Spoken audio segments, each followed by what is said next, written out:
E aí eu vou pedir para que alguém abra o microfone e me diga se está conseguindo ver a tela.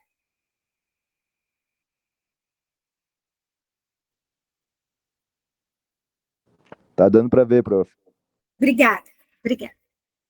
Então tá, eu acho que nós já vamos começar em respeito aos colegas que já chegaram, também para não atrasar muito vocês que estão tendo as atividades, né, agora também no hospital.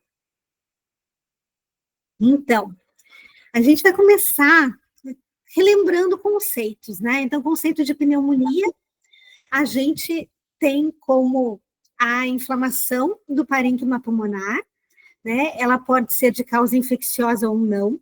Então, na verdade, é inflamação. Então, essa inflamação, ela pode ser causada por um micro-organismo ou pode ser causada, né, por outras situações que vão gerar corpo estranho, ou que vão gerar irritação naquele parênquima e que podem causar, então, um processo inflamatório. Com esse processo inflamatório, a gente tem aumento de fluidos nos alvéolos, né? Então, gera produção de muco, aquela inflamação, gera dano celular e gera, então, um acúmulo de fluidos nesses alvéolos. A gente tem como classificação a classificação anatômica, né, que é o local onde está sendo comprometido. Então, lobar, alveolar, intersticial, e aí pelo segmento pulmonar. E a gente pode ter como uma pneumonia, nem sempre ela é infecciosa, porque ela pode ser um dano no tecido pulmonar, também não infeccioso. Então, aqui a gente vai se concentrar nas pneumonias infecciosas, né? Então, são as lesões pulmonares que causam infecção no pulmão. Então, a gente tem as pneumonias virais, e os principais agentes infecciosos na infância são vírus sincicial respiratório, o influenza A e B e o parainfluenza, além do adenovírus. Vocês estão me escutando bem?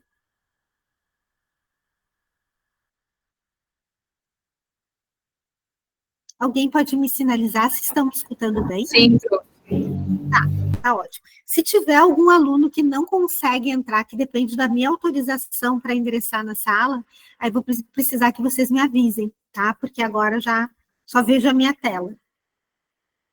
Então, além dos vírus, as bactérias têm grande importância pela agressividade do processo. Então, como as bactérias se reproduzem mais rápido e fazem um dano maior no tecido, a gente tem quadros infecciosos mais graves. E muitos deles com a repercussão sistêmica, levando o paciente a um quadro de sepse. Então, a gente tem infecções por pneumococo, é o principal agente, Staphylo aureus, hemófilos e uma bactéria típica que é Mycobacterium tuberculosis. Além disso, a gente tem um grupo de atípicos como o Mycoplasma e Clamídia, em especial na infância, o Mycoplasma pneumoniae e a Chlamydia trachomatis e o que a gente chama de clamidófila hoje em dia, pneumoniae. Então, a gente tem, esses são os principais agentes das infecções bacterianas virais, né? Tanto bacterianas típicas e atípicas na infância. Além disso, em crianças é muito comum a gente ter pneumonias aspirativas. Então, aqui é só para a gente relembrar. O que nós temos de um pulmão normal, o que nós temos numa pneumonia bacteriana, né, com comprometimento bilateral. Aqui nós temos um filtrado intersticial, e que é um exemplo da pneumonia por Covid, que ela também causa um infiltrado intersticial bem mais agressivo, e ela foi um fator de confusão importante, porque a gente estava acostumado a pneumonias bacterianas terem um padrão mais agressivo, mas a gente viu que virais também podem ter esse padrão. Então, quanto às pneumonias virais, a gente tem o vírus sincicial respiratório, o parainfluenza, o influenza A e B, adenovírus, metapneumovírus depois da pandemia de Covid, né, o SARS-CoV-2, entre outros. Mas em crianças, o que mais a gente vê é VSR, adenovírus, influenza A e B. Aí, dependendo da época do ano, enfim, a gente acaba vendo outras circulações virais. Elas são mais comuns na época do inverno, em que a gente tem aglomeração de pessoas vivendo em ambientes fechados, e tudo que a gente aprendeu com o Covid, que aqui se repete. E o pico das pneumonias virais entre 2 e 3 anos, porque é o período da imunidade ainda bem matura. Então, no primeiro ano de vida, a gente acaba tendo vírus sincicial respiratório, ele é o principal agente até o segundo ano de vida. A influenza vai ter picos durante o ano em que ela pode acontecer, e aí a gente vai ver, está tendo aumento de casos de influenza. Geralmente a gente tem surtos isolados sobre isso. Né? Por quê? Porque tu tem uma população que recebe vacina, então tu tem uma população parcialmente protegida. Para vírus sincicial respiratório, a partir de abril desse ano, a gente tem a comercialização de vacina para idosos, mas só para idosos. Então, não tem ainda impacto em saúde pública para que a gente tenha uma repercussão nas crianças. E adenovírus, ele tem os seus períodos de aumento de casos, quer dizer que a gente chama de outbreaks, de surtos, né? Que a gente vê tanto nacionalmente quanto internacionalmente. Mas, até os 3 anos é o mais comum das crianças apresentarem infecções virais. Depois, o sistema imunológico delas começa a ficar mais robusto, para conseguir defender elas muito bem para vírus, e as bactérias passam a ser o problema. Né? Então, as pneumonias bacterianas, a gente vê bem no início da vida, logo nos primeiros dias de nascimento, e depois, principalmente, após os 5 anos de idade. Aqui é o que a gente teve de casos de vírus sincicial respiratório, eu trouxe até maio desse ano, que foi o pico dele. Mas eu trouxe uma série histórica para que a gente pudesse ver o que acontece desde a pandemia, que a gente tinha para vírus sincicial respiratório um padrão de que ele circulava, principalmente começava em fevereiro, e ele ia no máximo até junho, no momento que começava a influenza. Então, ele precedia a influenza, a gente já sabia disso, culminava com o retorno às aulas. É lógico que no Rio Grande do Sul as aulas começam geralmente em março, mas no restante do Brasil as aulas começam em fevereiro, e a gente via que o retorno às escolinhas, retorno às aulas, isso fazia com que aumentasse a circulação de vírus sincicial respiratório. Esse vírus é um vírus comum na população, ele circula muito entre nós e nós saímos bem, ele fica como uma gripe, né? Mas nos extremos de faixa etária e nas pessoas imunossupressas, ele pode fazer quadros graves de pneumonia, com evolução para o óbito. Na criança, a gente tem 1% de mortalidade, de letalidade, né? De casos positivos, quantos vão ao óbito. No idoso, a gente chega a ter 21% de letalidade. Mas a criança escolar é uma das principais transmissoras no domicílio. Então, por isso que tem a ver com o período de volta às aulas. Aqui a gente vê o que aconteceu no período da pandemia. Então, no momento que tem o verde aqui, o SARS-CoV, né? Então, em 2022, a gente tinha, se a gente voltasse um pouco mais no tempo, a gente só tinha circulação de, basicamente, SARS-CoV-2. O vírus sincicial respiratório, ele volta a circular em 2022, com bastante força, mas olha o período que ele circula, maio a julho, e depois ele volta a circular no final do ano. Essa curva binária que a gente tem aqui, a gente não tinha anteriormente. Então, essa não era uma sazonalidade que a gente esperava. Em 2023, ele teve o início do ano já na sua sazonalidade, mas ele fez um segundo pico no final do ano. E esse ano ele despontou sozinho, reinou nesse período de março a mais ou menos maio, junho, ainda a gente teve muito caso.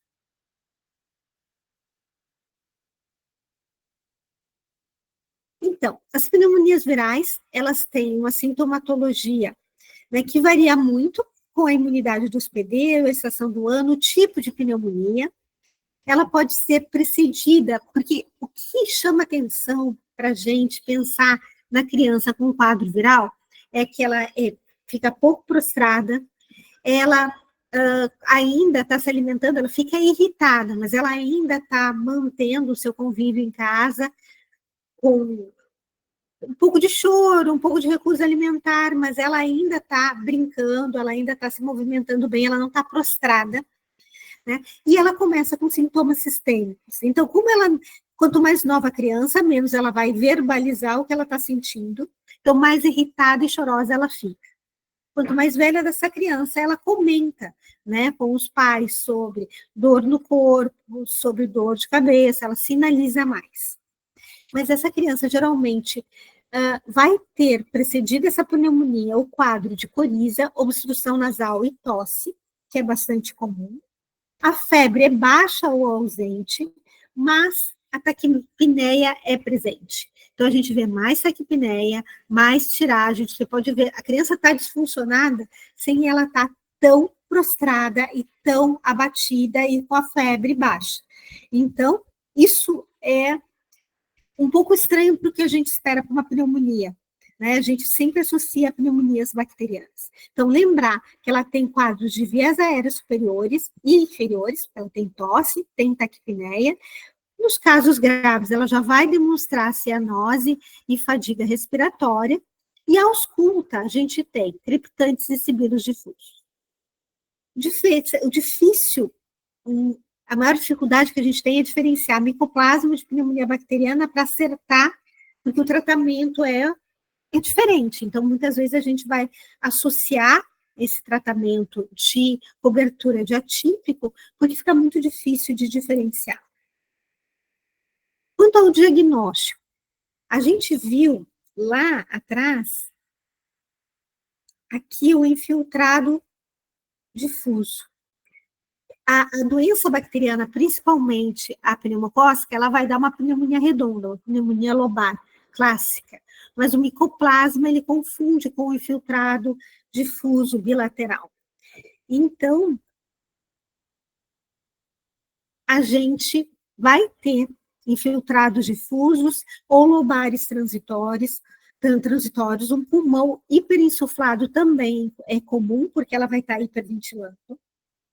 A gente tem um leucograma aumentado na criança, mas sem desvio importante. Até 7%, em algumas crianças que têm quadros virais com comprometimento pulmonar importante, você encontra até 10% de bastonas. Mas a gente tem bastante leucocitose. Isso daqui não é patognomônico de pneumonia bacteriana. VSG e PCRs podem estar normais, né? A gente vê isso porque o processo inflamatório é menor e o PCR é um grande marcador. Ele negativo ou ele baixo, muito baixo, ele sinaliza fortemente para uma pneumonia viral. E o diagnóstico diferencial vai ser através de exames. Suave nasal é o que a gente ainda mais faz para identificar vírus respiratórios. Então, a gente tem teste rápido para COVID, para influenza A e B e para vírus sincicial respiratório.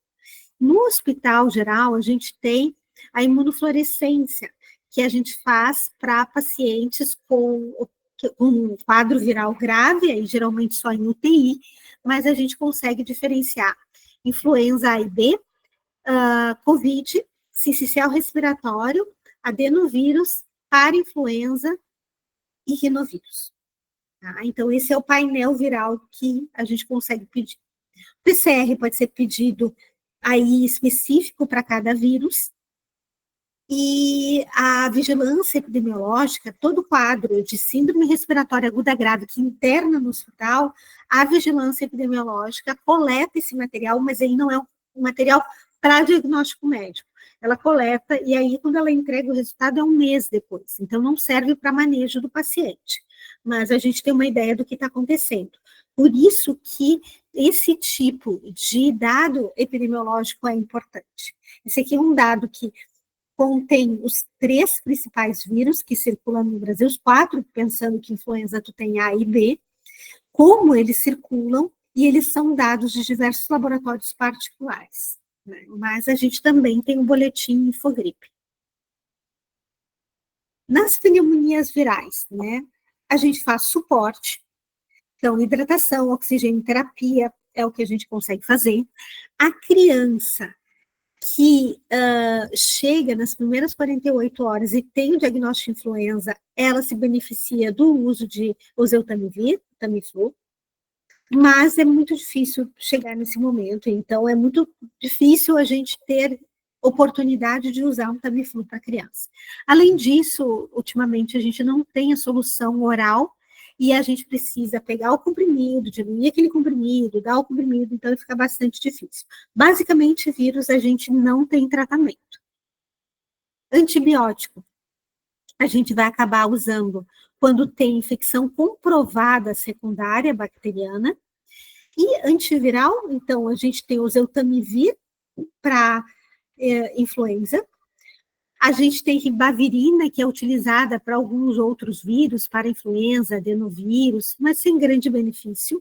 Vírus sincicial respiratório também não teve grande benefício. E o Paxlovid, ele não está liberado para o uso de crianças, né? Então, a gente acaba utilizando só na população adulta. Quanto ao prognóstico, a recuperação, geralmente, ela leva 7 a 10 dias no máximo, se não tiver infecção secundária. Ela pode ter sequelas dependendo da idade, então crianças menores de 6 meses, e do agente causador, né? Crianças que têm infecções por adenovírus, muitas vezes ficam com bronquiolite obliterante, né? E há relatos também de vírus sincicial respiratório, induzindo asma em crianças, né? Asma reativa, quer dizer, um processo inflamatório que depois perdura, hiperreator. Então, a gente pode ter algumas sequelas. A prevenção, a gente tem situações com vacinas e anticorpos monoclonais. Então, antes da gente entrar aqui na pneumonia bacteriana, só vou comentar rapidamente o que a gente tem de prevenção de vacinas. Então, Covid, a gente tem para criança, influenza para criança, vírus sincicial respiratório, a gente tem anticorpo monoclonal. Hoje, no SUS, a gente tem o palivizumab, que tem indicação para crianças prematuras, com menos de 30 semanas de vida. Essas crianças, elas recebem uma dose por mês, por 6 meses. Crianças com cardiopatia congênita e pneumopatia congênita também podem receber anticorpo monoclonal num período de até 2 anos. A cada 6 meses, então, elas vão recebendo no período da circulação viral, da sazonalidade, por um período de 2 anos. E agora tem um anticorpo monoclonal novo, que é o Nirsevimab, que é uma dose só que dura 6 meses. Então, há um trabalho para a incorporação dessa medicação no Ministério da Saúde. O anticorpo monoclonal, ele dá, né, para o paciente a proteção, né? Então, já dá o anticorpo para que ela possa se defender, mas esse anticorpo tem uma validade, né? Ele tem uma duração, né, no organismo. Então, o palivizumab, a duração média é de 1 mês, né, 30 dias, e o Nirsevimab, a duração é de pelo menos 6 meses. Alguma pergunta sobre pneumonia viral? Okay. Seguimos, então. Pneumonias bacterianas. Então, algumas vezes elas são precedidas de um quadro viral que vai alterar a imunidade e aí fazer com que micro-organismos, mesmo de trato respiratório, muitas vezes o paciente colonizado possa ser infectado e fazer a infecção. Isso acontece muito com pneumococo e estáfilo também. E a gente tem estrépito do grupo A, hemófilo mais ainda nos 4 primeiros meses de vida, porque a criança não está imunizada completamente, né? E algumas crianças imunossupressas, mas o estrépito do grupo A em qualquer faixa etária. Aqui a gente tem uma dica, né, de diagnóstico clínico para infecção de pneumonia adquirida na comunidade, né, infecção trato respiratório inferior adquirido na comunidade. Primeiro é a severidade. Então, quando é não severo, né, a gente pode manejar em atenção primária, não precisa fazer diagnóstico etiológico, a gente acaba dando empírico.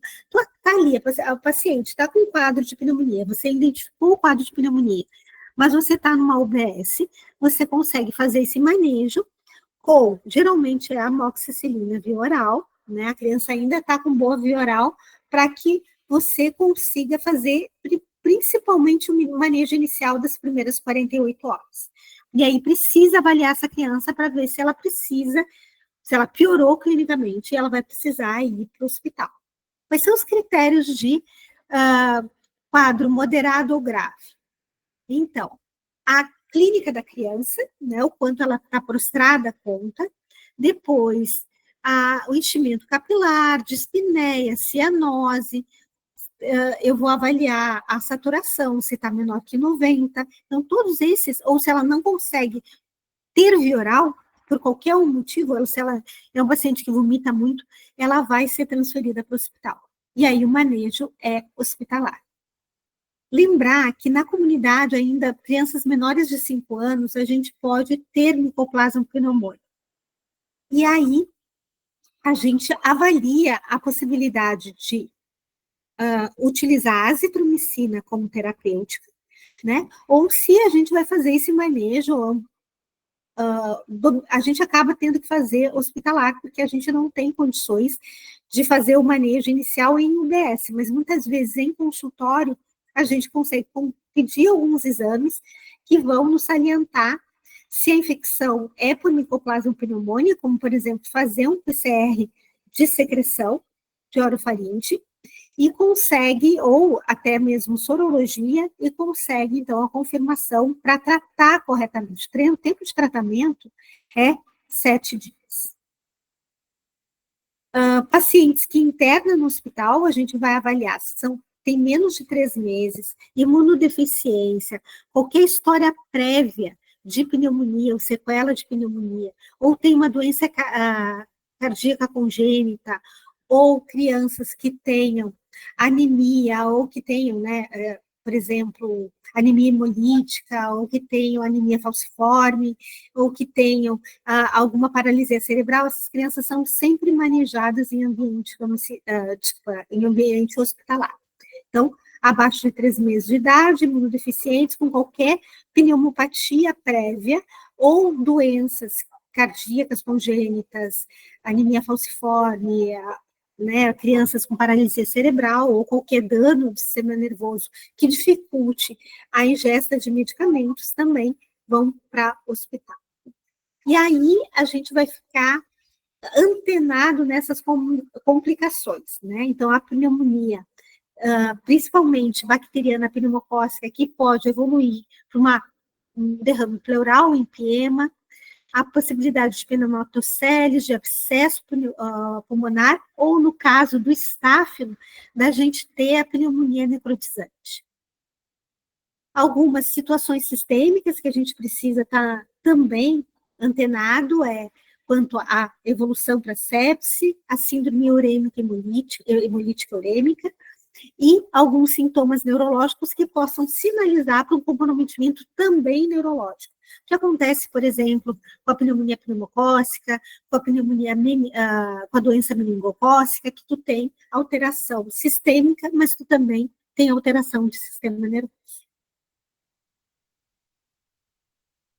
Quanto à pneumonia por pneumococo, né, o pneumococo é aspirado para a periferia do pulmão, e aí ocorre um edema reativo, favorecendo a proliferação e disseminação em áreas adjacentes dos pulmões.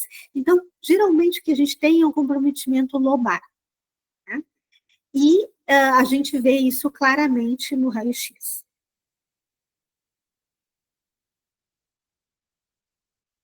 Há variações com a idade, né? Os lactentes, eles geralmente têm um quadro de pneumococo com sintomas de infecção de vias aéreas, que precede esse quadro de piora abrupta, e são pacientes que têm muito comprometimento. Então, eles vêm gemente, com tiragem, com taquipneia, com taquicardia.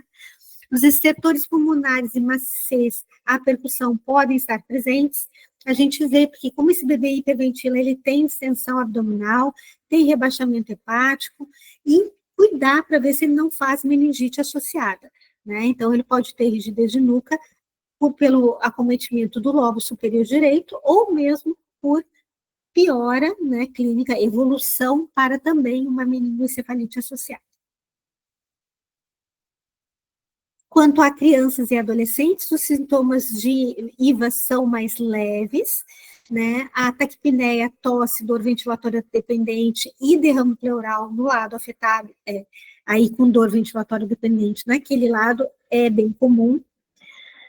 Quando tem derrame pleural, a gente aí nota a maciez da percussão, redução do frêmito e dos movimentos voluntários, e pode haver sopro tubar também. Para pneumococo, a gente tem a leucocitose, com predomínio de polimorfonucleares, então a gente vai ter bastões, e eles são bem importantes. A gente consegue fazer isolamento bacteriano em poucos casos, 10 a 15% tem colonização de trato respiratório, e aí a gente consegue, né, ter maior facilidade, porque tem o agente em trato respiratório, mas nem sempre a gente consegue mesmo com o SCAL, porque criança já é mais difícil, aí dependendo da faixa etária é mais difícil coleta ainda do aspirado traqueal. Mas o raio-x tem consolidação, e não é raro a gente ver o derrame pleural. Geralmente ele acontece a partir do 5º dia de sintoma. Então, esse é o clássico da pneumonia por pneumococo. O tratamento é com beta-lactâmico, é com amoxicilina ou pencristalina. O tratamento ambulatorial é amoxicilina, o tratamento hospitalar é pencristalina. Se o paciente alérgico teve internações recentes nos últimos 30 dias, a gente pode utilizar outros antimicrobianos, como cefuroxina. Ceftriaxone é o clássico para os pacientes que vão para a UTI, principalmente os mais velhos, né? Mas cefuroxina é bem utilizado ainda para os pacientes até os 2 anos de idade. Vancomicina a gente não utiliza no Rio Grande do Sul, basicamente, mais em Porto Alegre, porque a gente não tem tanto pneumococo resistente à penicilina.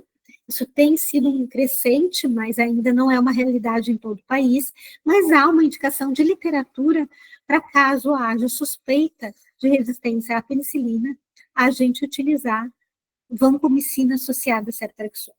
Tá? Mas isso é um tiro de canhão e deve ser avaliado conforme a flora. Que eu saiba, Caxias do Sul, a gente ainda consegue usar só ceftriaxone sem ter que associar a vancomicina. Aqui é com derrame pleural. E aí não é falha terapêutica, é a evolução natural da doença. Então faz parte, a doença está evoluindo aí, não é porque o tratamento não está dando certo. Por estáfilo, o perfil de raio-x já é totalmente diferente. Ela é mais rápida, ela tem alterações como consolidação lobar e multilobar, ela tem empiema, ela tem um derrame, ela tem pneumatocele. Pneumatocele é um clássico da infecção por estáfilo, e a pneumonite necrotizante. Então, os sintomas são semelhantes à pneumonia pneumocócica, porém a gente tem um paciente mais toxêmico, e muitas vezes tem lesão de pele associada ou histórico recente de furunculose de repetição, abscesso, internação recente. A gente vê um hemograma com predomínio também de polimorfo nuclear, então a gente vai ter um grande desvio à esquerda, anemia leve a moderada. A hemocultura, o cultural de secreção, geralmente é fácil de achar o estáfilo, o líquido pleural também, e o infiltrado no raio-x ele pode ser unilateral ou geralmente bilateral, derrame pleural, empiema e pneumatoceles, né? É o que mais a gente vê. Então, aqui, uma pneumonia por estáfilo com pneumatocele no raio-x, que a gente vê também. O tratamento, sempre, né, que a gente tiver um derrame pleural, a gente vai fazer a toracocentese. No caso de empiema, muitas vezes há necessidade de decorticação. A antibiótico terapia é oxacilina padrão, e somente para pacientes que têm histórico de internação recente é que a gente vai com vancomicina. Pneumonia por clamídia, a transmissão vertical ocorre em até 50% dos casos, em que a infecção genital por clamídia trachomatis em gestantes. Então, essa pneumonia por clamídia trachomatis é comum em recém-nascidos. 30% a 50% desenvolverão conjuntivite, né, 5 a 14 dias após o nascimento, e isso é um sinalizador para a pneumonia por clamídia. Entre 1 e 3 meses de idade, aí se começam com sintomas de pneumonia, tosse persistente, taquipneia, ausência de febre, e ausculta tem estertores e sibilância, mas é mais raro. Geralmente a gente tem um filtrado difuso bilateral. E aqui a gente vê, né, é difícil diagnosticar, porque é um filtrado e chama atenção muitas vezes para um quadro viral, e aí quando a gente vai ver o hemograma, a gente tem eosinofilia, que é uma das coisas que chama a atenção dos diagnósticos diferenciais. Raio-X vai ter hiperinsuflação e áreas intersticiais infiltradas.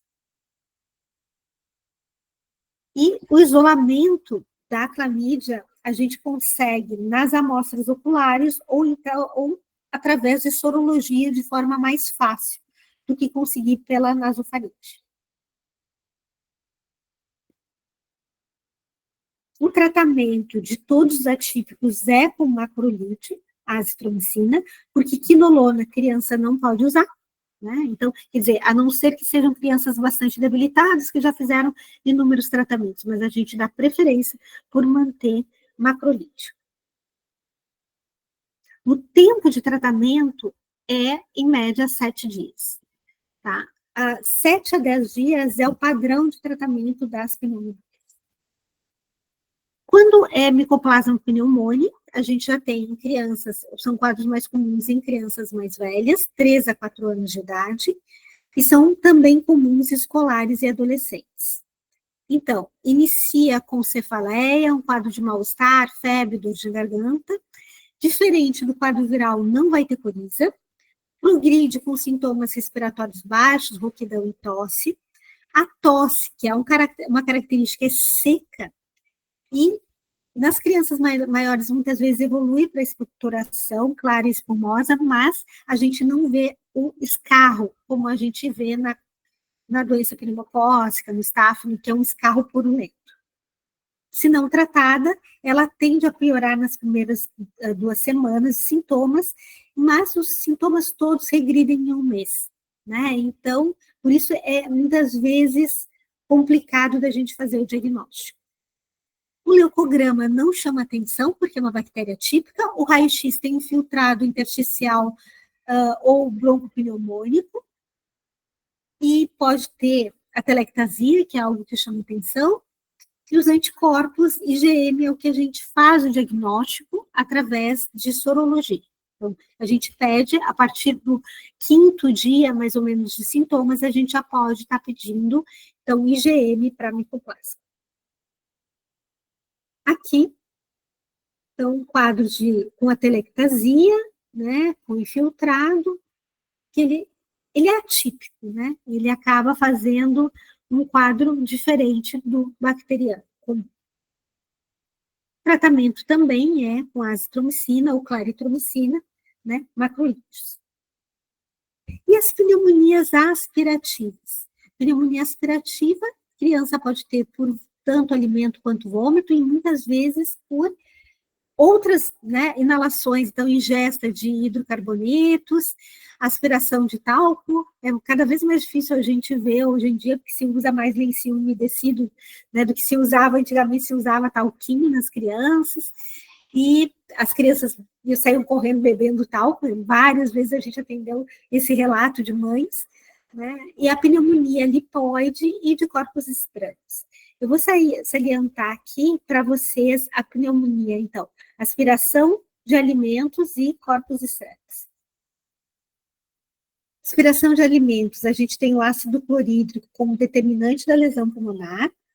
Alguns lactentes pequenos, pacientes acabam, né, sendo hipotônicos e tendo alteração do nível de consciência. Os sintomas iniciam 1 a 2 horas depois da aspiração, isso é rápido, e o prognóstico depende do comprometimento pulmonar, porque é uma pneumonia química. Então, às vezes, muitas vezes, ela acaba ficando com alguma sequelinha. A telectasia, né? Normal, a criança aspira deitada, a gente tem comprometimento de lobo superior também. E aspiração de corpo estranho depende do tamanho e material, né, que foi ingerido, né? Quer dizer, aspirado, não foi ingerido, foi aspirado. Pode ser insidiosos, e o tratamento vai ser a retirada desse corpo estranho com broncoscopia. Então, a gente tem de tudo, né? Desde pulseirinha, né? E aí o dano que pode causar naquele pulmão, quando a gente tem, né, uma lesão bem mais importante. A gente, até hoje de manhã, estava vendo uma colega postando no Instagram que uma criança tinha resolvido colocar bolinhas de isopor no nariz, né? E aí acabou aspirando, e aí ela já estava com, né, o trabalho matinal de fazer essa retirada. Então, mas a gente tem até o Bob Esponja, né, de corpos estranhos no pulmão. Moeda é o mais comum. Agora eu vou abrir para perguntas, e aí a gente pode conversar um pouquinho mais. Tô ouvindo.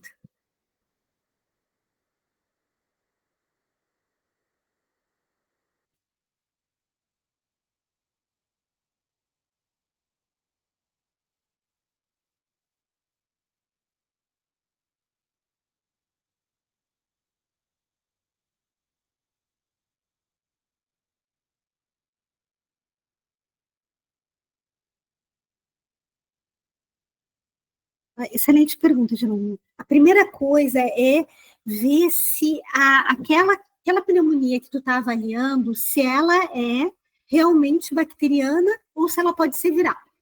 Então, se a criança tem o quadro de trato respiratório associado, trato respiratório superior associado naquele momento, ela tem coriza, ela tem, né, tosse, ela tem um quadro mais sistêmico, aí tu vai deixar sintomáticos e vai observar. O ideal é que ela, porque ela não vai ter, ela vai ter febre, mas a febre não vai ser tão alta, né? Não vai ser 38,5, ela vai ter aquela, até 38,5 a gente tem nas pneumonias virais. Muitas vezes a gente chega a crianças que têm quadros de vírus sincicial respiratório com 40, né, de temperatura. Mas essa criança, ela ainda está ativa e a principal sintoma, geralmente, que a gente vê associado, além da tossezinha, é a congestão nasal. Isso é um quadro viral. Aí tu vai avaliar se ela tem menos de 3 meses de idade, de qualquer forma, mesmo sendo viral, é interessante que ela faça uma avaliação em ambiente hospitalar, para que ela faça um hemograma, para que ela veja se ela está estabilizada clinicamente. Se é uma criança maior, tu pode dar sintomáticos e observar em casa.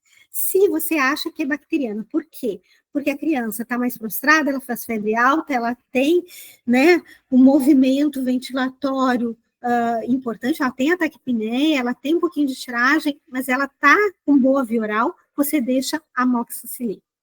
O quadro atípico, geralmente, ele cursa com uma tosse prolongada. Já na primeira consulta, ela já vem com uma tosse prolongada, tosse que que a mãe brinca, né? Tosse de cachorro, meu filho tem, né? Que ela, inclusive, ela acorda com aquela tosse. Ela tem muita tosse e ela não tem escarro purulento. Essa criança, tu já deixa a azitromicina desde o início. Aí é macrolítico, né? A azitromicina desde o início. Então, a criança que tem uma possível infecção bacteriana típica, ela vem com um quadro muito fechado, assim, ele é muito, ele não tem outros sinais sistêmicos, ela não tem a coriza, ela não tem a tosse seca, ela acaba tendo o quadro de tosse produtiva, né, o comprometimento, a falta de apetite, a irritação, e aí, se ela tem boa via oral, você deixa a amoxicilina. Se ela não tem boa via oral, você já encaminha para uma avaliação de internação.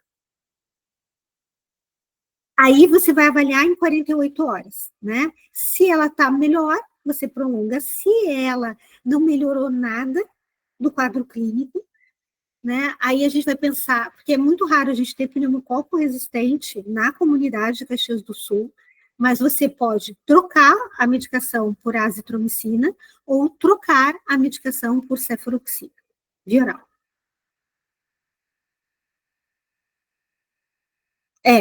Porque a associação, ela só é feita quando a gente não tem certeza se há um comprometimento por germe atípico junto, ou no lugar de um bacteriano. Então, quando ela chega no hospital, aí a gente faz um quadro de associar a azitromicina ao esquema. Então, eu deixo bem cristalina mais a azitromicina. Porque eu não tenho certeza se não pode ser um quadro atípico.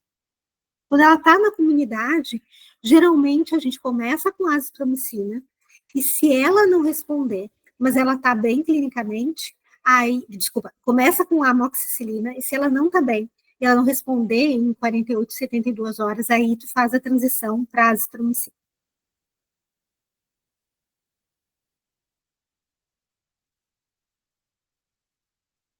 Pode. O que eu sugiro é já, geralmente, se é uma criança com comprometimento né, clínico ali que tu tá vendo, já usa uma dose maior. Né, não usa dose mínima, já usa uma dose maior. Por quê? Porque a gente tem um problema de que tipo de amoxi que está sendo usada, né? Geralmente uma amoxi que é genérica e que a gente não sabe quanto tempo ela vai levar para responder. Aí fica com aquela dúvida, será que eu tinha que aumentar mais a dose? Eu já tendo uma criança que está mais comprometida a usar uma dose maior.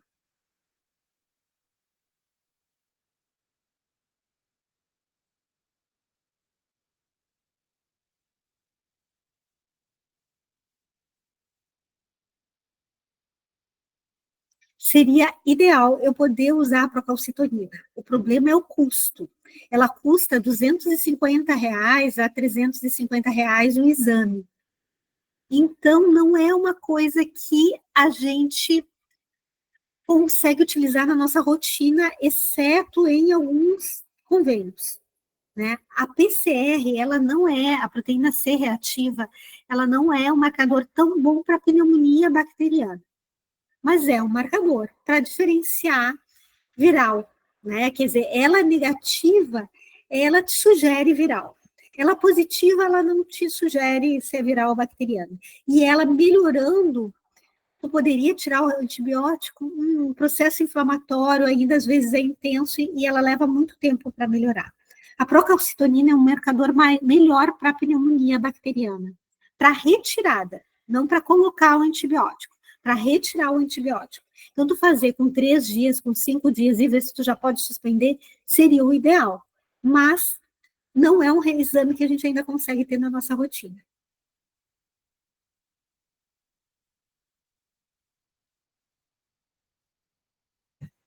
Prof, eu fiquei com uma dúvida. Tu comentou na pneumonia por micoplasma que podia pedir o IgM. Eu só não entendi quanto tempo depois que pode pedir.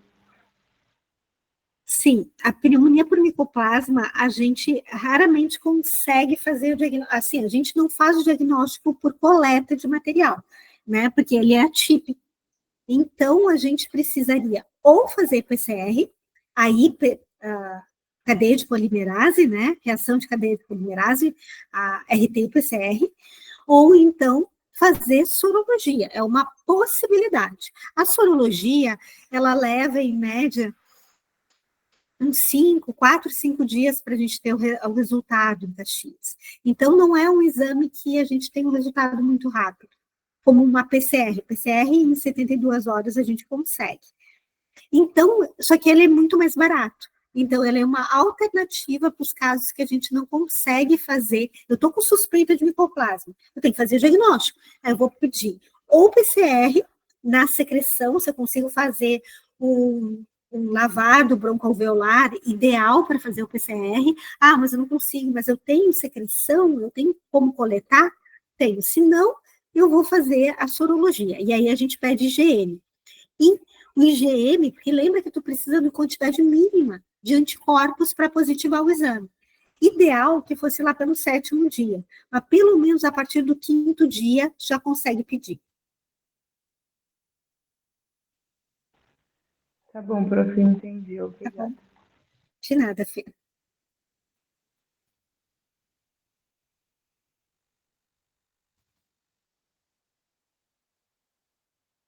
Mais alguma dúvida?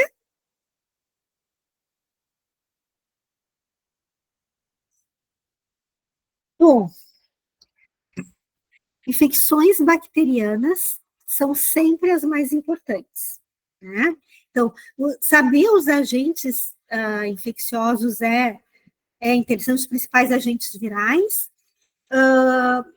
Como é que tu faz o diagnóstico desses agentes virais é importante, mas pneumonia pneumocócica sempre como é que os diagnósticos diferenciais entre as pneumonias bacterianas é interessante. A pneumonia pneumocócica, você tem derrame pleural, você tem pneumonia lobar, a pneumonia por estáfilo, você tem as pneumatoceles, a pneumonia e a pneumonite necrotizante, a pneumonia por micoplasma infiltrado, difuso bilateral, mas você pode ter atelectasias. Então, são coisas que chamam a atenção para a gente lembrar. É o mais importante.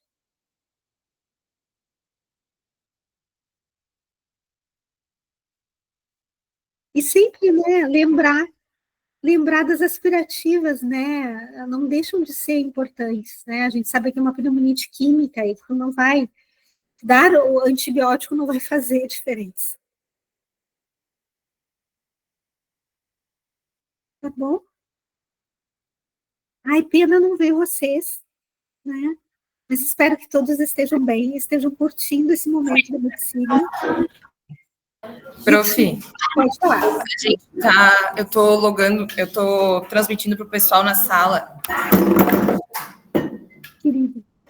Só um segundinho que eu vou mostrar aqui, galera.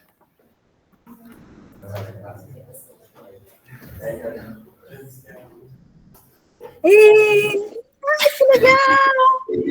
Ai, que saudade de vocês! Aí a gente fez uma chamada numa folhinha, porque nem todo mundo logou. Tu quer que eu te mande a foto? Quero sim. Estão pedindo o próximo X, prof. O quê? Estão pedindo o quê? Estão pedindo o próximo X. Ah, pois é. Olha que esse X ficou tão famoso que as turmas agora que eu vou dar aula já perguntam na primeira aula. Ah, vai ter X também, meu Deus. X é para os queridões. Ai, que lindo. Pois é, né? A gente vai ter que se ver. Pena que a gente não fez presencial essa aula. Pena, porque eu vou para Caxias dia 27.